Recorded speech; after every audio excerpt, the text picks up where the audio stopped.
Scott Drew has turned Baylor into a pretty consistent winner since taking the job prior to the 2004 season. They've been to 4 Sweet 16s, including 2 Elite 8 appearances. But the typical Scott Drew Baylor team has excelled on the offensive side of the floor. This year's version is elite defensively, not to mention the current #1 team in the country at 20-1. In prior seasons, Baylor's defense was actually known for their unconventional zone defense. They were around a 50-50 split between zone and man in the last several years. This season, not only has Drew gone away from the zone, but their man-to-man now looks a lot like another Big 12 team known for their defense.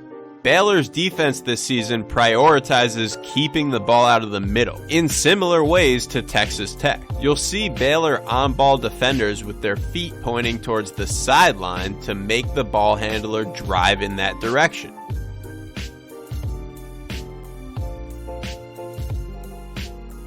The defense has been highly successful. They're allowing just 0.88 points per possession in the Big 12. That's the #1 defensive efficiency team in the conference, in a league that has several great defenses. In this video, we'll break down the Baylor defense. First starting with Texas Tech to show the similarities to Baylor, but then looking at what makes Baylor's defensive scheme unique. We'll also go into detail on Baylor's 3 best defenders, their individual skill sets, and how they fit into the overall scheme.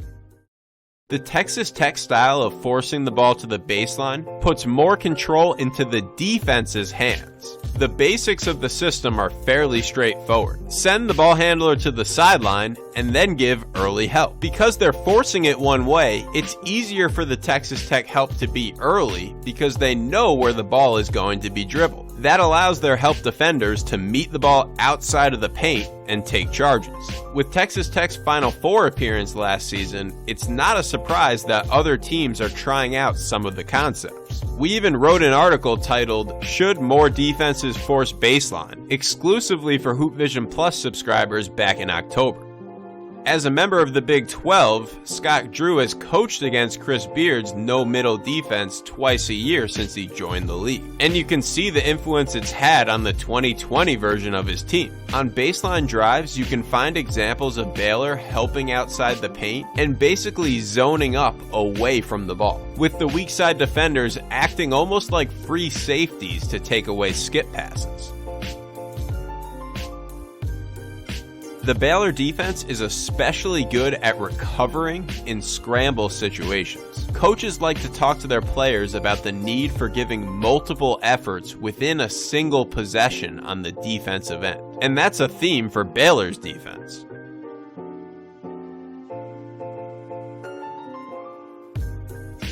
Watch here how Davion Mitchell goes from being the potential first help on the drive to immediately rotating to the weak side to somehow block this shot out of a scramble situation. It's a combination of scheme, effort, and athleticism that makes plays like these possible. By refusing to give up on a play and continuing to scramble, the defense increases the probability of forcing a turnover or the ball just eventually winding up in a non-shooter's hands. The trade-off of the early help outside the paint is giving up skip pass threes. No matter how good a defense is at zoning up and scrambling, rotations will sometimes lead to open threes.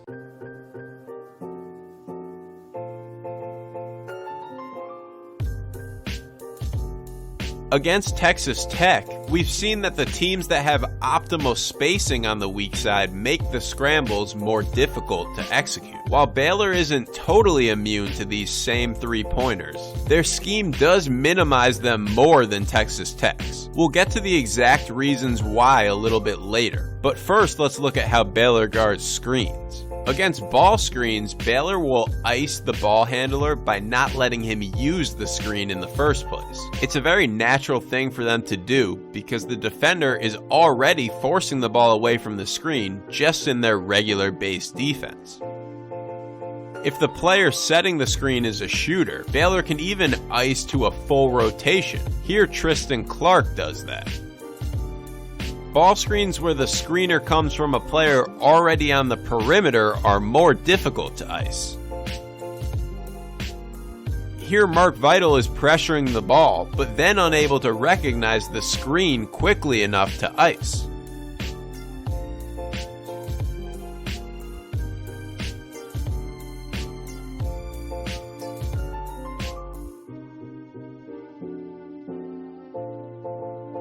So the other common coverage for Baylor is to simply switch. You can see they ice the first ball screen, but then spend the rest of the possession aggressively switching. Switching both on and off ball screens is yet another thing Baylor has in common with Texas Tech. Baylor will switch to take away the opponent's intended action, and then immediately deny to further disrupt offensive flow. Ultimately, it doesn't leave offenses with many options besides baseline drives or late clock isolation. Switching in the past has been viewed by coaches as the easy way out, or something that should only be used as a last resort, not out of convenience. But many of the best modern day defenses like Baylor now use switching as a weapon.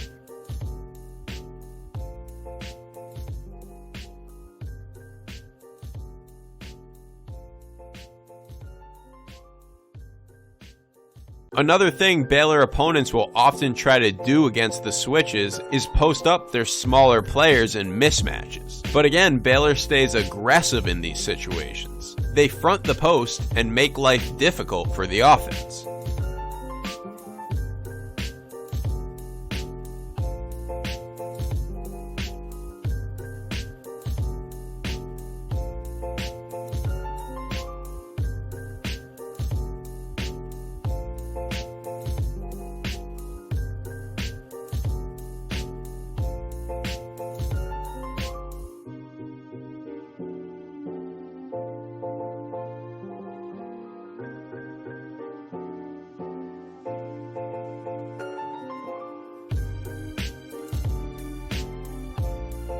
Here with Tristan Clark in at the 5, Baylor doesn't switch. They do the alternative, which is putting 2 on the ball, and doing that makes it difficult to cover the roller to the hoop.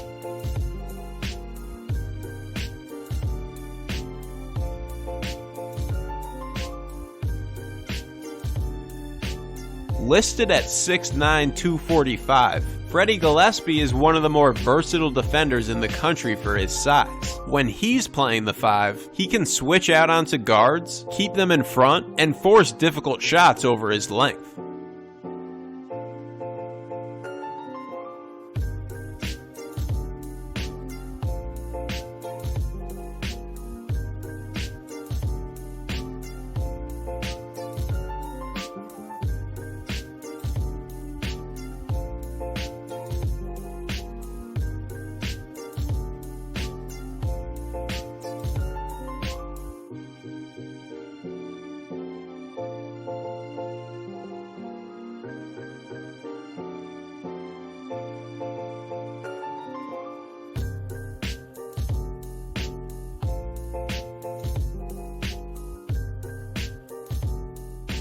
Here Gillespie goes from locking up one Florida guard to immediately guarding another, and then even finishes out the play with a late clock contest.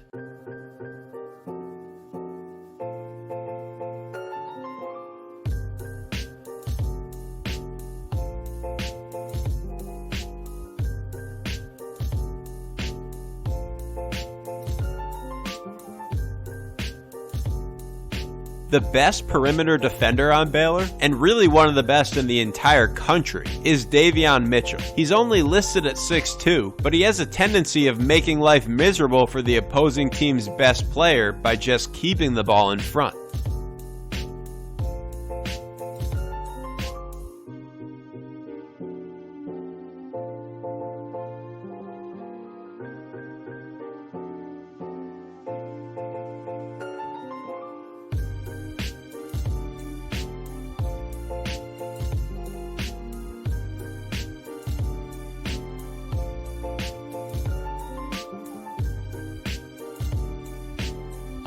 Mitchell has excellent natural instincts defensively. Even in transition situations, he'll anticipate the play before it happens and use his quick hands to disrupt plays where the offense should theoretically have the major advantage.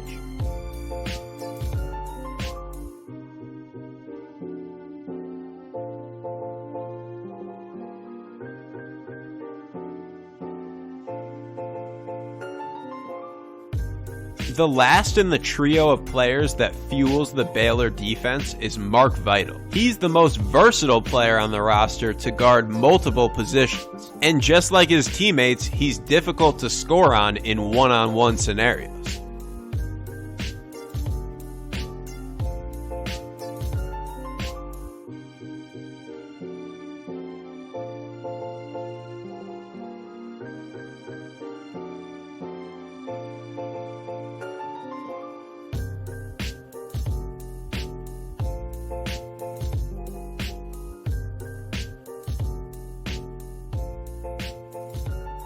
Here, Florida is holding for the last shot of the half. Their play is to have Kerry Blackshear set a ball screen. Watch how even though Vital isn't guarding Blackshear, the Baylor players recognize what's happening and intentionally send Vital up to guard the final play.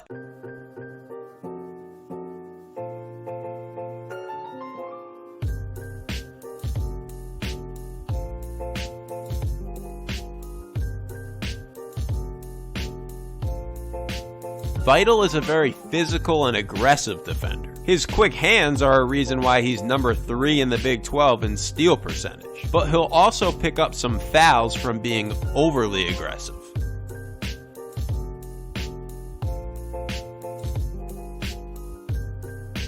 So given their overall personnel, Baylor is pretty clearly elite at guarding the ball. They have players capable of sending the ball baseline while still staying in front to prevent easy baskets. And as a result, this is where their scheme differentiates the most from Texas Tech. The Texas Tech help defenders come to meet you outside the paint no matter what. But Baylor will often play it more straight up, relying on the on-ball defender to guard one-on-one. The obvious benefit here to not having to help so much is to not give up those kick-out threes. Instead, Baylor makes the driver have to create his own shot. The system also fits perfectly with Freddie Gillespie's rim protection ability. He doesn't need to help early in order to still block or alter a shot. Watch here how even though Gillespie is keeping contact with his man, he has the size and length to still easily block the driver's shot.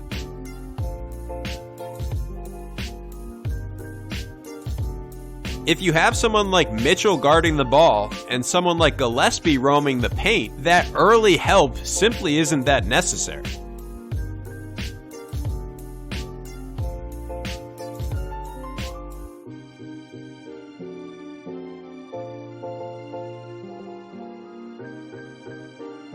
Here's a specific example of Gillespie's length against Arizona's lob play. As you can see, Arizona has gotten this lob several times this season. When they ran it against Baylor, Gillespie didn't even necessarily recognize it right away. His head is turned away from the ball. Even now, with the ball already in the air, he's still holding on to his man, yet he still has plenty of time to break up the play all on his own.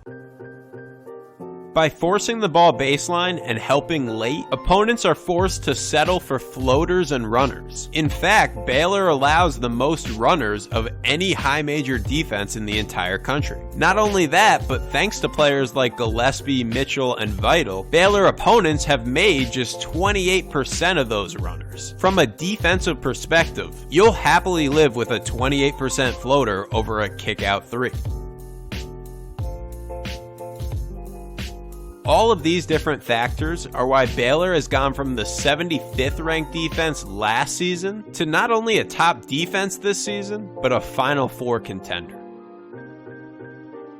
Thank you very much for watching. We have a newsletter coming out on the Baylor defense with more on how it compares statistically to Texas Tech, but also other top defenses like Virginia and Kansas. I'll put a link to that in the description, and please subscribe to the channel for much more content as we head into March.